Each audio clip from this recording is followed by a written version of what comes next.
দ্বিতীয় ধাপের ভোট গ্রহণে নির্বাচনী সরঞ্জাম পাঠানো হচ্ছে আজ। এ নিয়ে আরও জানাতে খাগড়াছড়ি থেকে যোগ দিচ্ছেন সহকর্মী সমীর মল্লিক। সমীর, নির্বাচনী সরঞ্জাম পাঠানোর প্রক্রিয়া কোন পর্যায়ে আছে আর আগামীকালই তো ভোটের কি প্রস্তুতি দেখছেন?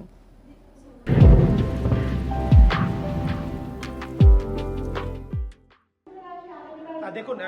ষষ্ঠ উপজেলা নির্বাচনের দ্বিতীয় ধাপকে খাগড়াছড়ি জেলা সদর, পানছড়ি এবং দিঘিনালায় এই তিনটি উপজেলাতে কিন্তু ভোট গ্রহণ অনুষ্ঠিত হবে এবং এই উপলক্ষে খাগড়াছড়ি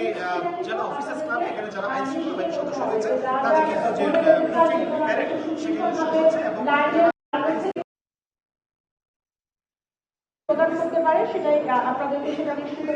শেষ হওয়ার পরে কিন্তু এই তারা কিন্তু উপজেলার শব্দ দিয়ে তাদের যে নির্বাচনী সরঞ্জাম নিয়ে বিভিন্ন কেন্দ্রে আপনাদের দাঁড়িয়ে রাখে খাগড়াছড়িতে এই ঘরে 120টি কেন্দ্রের ভোট গ্রহণ হবে কিন্তু এর মধ্যে 41টি কেন্দ্রের যে ব্যালট পেপার সেটা আজকে চলে যাবে এবং নির্বাচনী সরঞ্জাম সবকটি কেন্দ্রে যাবে। 61টি কেন্দ্রের যে ব্যালট পেপার আছে সেটা আগামীকাল সকালে যাবে এবং এর মধ্যে দুর্গম এলাকা হওয়ার কারণে খাগড়াছড়ির দিকে উপজেলা নারায়ণছড়ি যে কেন্দ্রটি রয়েছে সেখানে হেলিকপ্টারের মাধ্যমে নির্বাচনী সরঞ্জাম গতকালকে পাঠানো করা হয়েছিল, কিন্তু বৈরী আবহাওয়ার কারণে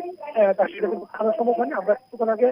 দিঘিনালা যিনি উপজেলা নির্বাহী কর্মকর্তা তার সাথে কথা বলেছি। তিনি বলেছেন আজকে আবহাওয়া পরিস্থিতি ভালো থাকার কারণে কিছুক্ষণ মধ্যে কিন্তু নারায়ণছড়ির উদ্দেশ্যে যে হেলিকপ্টার সেটি চলে যাবে এবং নির্বাচনটি সুস্থ করার জন্য আইন শৃঙ্খলা বাহিনীর পক্ষ থেকে পর্যাপ্ত ব্যবস্থা নেওয়া হয়েছে। এখানে তিন উপজেলাতে 1115 জন পুলিশ সদস্য কাজ করবে, একই সাথে বিজিবি 21 প্লাটুন বিজিবি সেটা নির্বাচন দায়িত্ব পালন করবে, একই সাথে র্যাব এবং জুডিশিয়াল ম্যাজিস্ট্রেট এবং নির্বাহী ম্যাজিস্ট্রেট প্রতিটি ইউনিয়ন নির্বাহী ম্যাজিস্ট্রেট তারা দায়িত্ব পালন করবে এবং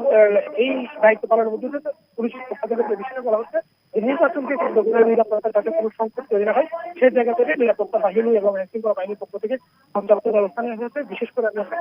বলে রাখি যে খাগড়াছড়িতে এবার নির্বাচনে কিন্তু আঞ্চলিক সংগঠনের যে প্রস্তুত প্রার্থীরা রয়েছে তারা কিন্তু প্রতিদ্বন্দ্বিতা করছে, যে কারণে নির্বাচনে কিছুটা একটা সংখ্যা রয়েছে এবং আইন শৃঙ্খলা বাহিনীর পক্ষ থেকে কিন্তু সেটি গুরুত্ব দিয়ে তারা দ্রুত ব্যবস্থা নেওয়া হয় সেই বিষয়টি তারা দেখছে এবং আইন শৃঙ্খলা বাহিনীর পক্ষ থেকে বলা হচ্ছে যে এখানে র্যাব বিজিবি বা পুলিশের যে ব্যবস্থা সেটা পর্যাপ্ত নেওয়া হচ্ছে, একই সাথে নির্বাহী ম্যাজিস্ট্রেট এবং পুলিশের ম্যাজিস্ট্রেট নির্বাচনের দায়িত্ব পালন করবে। জি সমীর, আপনাকে ধন্যবাদ। খাগড়াছড়ি থেকে নির্বাচনের সার্বিক প্রস্তুতি নিয়ে জানাচ্ছিলেন সহকর্মী সমীর মল্লিক।